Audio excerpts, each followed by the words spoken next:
Have you ever looked up at the night sky and felt a sense of wonder? Imagine someone telling you that one day you would have more children than all the stars you could see. That's exactly what happened to a man named Abraham. This is his incredible story of faith, promises, and a love that was tested in the most extreme way. Let's travel back thousands of years to meet Abraham and his wife, Sarah. They lived in a land called Canaan, and they were very devoted to God. They had everything they could wish for: wealth, respect, and a deep love for each other. But there was one thing missing that cast a shadow over their lives. They had no children. As the years passed, they grew older and older, and their dream of having a family seemed to fade away. It was a source of great sadness for them both. One clear night, God spoke to Abraham. He took him outside and told him to look up at the heavens. "Count the stars," God said, "if you can." The sky was a brilliant tapestry of countless shimmering lights. Then,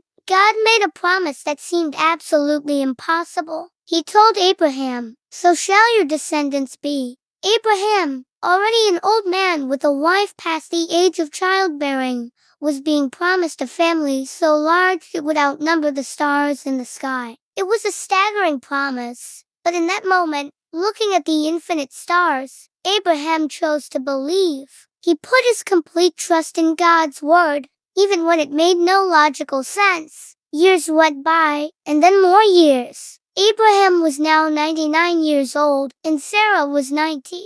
The promise of a child felt more distant than ever. One hot afternoon, as Abraham was sitting at the entrance of his tent, he saw 3 men approaching. Being a hospitable man, he rushed to greet them, washed their feet, and prepared a lavish meal for them. As it turned out, these were no ordinary visitors. They were messengers from God. During the meal, one of them asked, "Where is your wife, Sarah?" Abraham replied that she was in the tent. Then the visitor made a startling announcement, "I will surely return to you about this time next year, and Sarah your wife will have a son." Inside the tent, Sarah overheard this. She couldn't help but laugh to herself. A baby, at her age? It sounded like the most ridiculous thing she had ever heard. She was long past the age of having children. The visitor, knowing her thoughts, asked Abraham, "Why did Sarah laugh? Is anything too hard for the Lord?" Sarah, a bit scared, denied laughing, but the messenger knew this moment of doubt and surprise would soon turn into pure joy. True to the promise, about a year later, the impossible happened. Sarah gave birth to a baby boy. Their home, once quiet with unspoken longing, was now filled with the cries of a newborn. They named him Isaac, which in Hebrew means laughter. The name was a beautiful reminder of Sarah's initial disbelief and the overwhelming joy that followed. God had turned her laughter of doubt into laughter of pure happiness. Isaac was the miracle they had waited their entire lives for, the living proof of God's faithfulness. Isaac grew from a baby into a young boy, the light of Abraham and Sarah's lives. He was the child of the promise, the one through whom God's covenant would continue. Abraham loved his son more than anything in the world. But then, God decided to test Abraham's faith in a way that is almost unimaginable. He called to Abraham, and Abraham answered, "Here I am."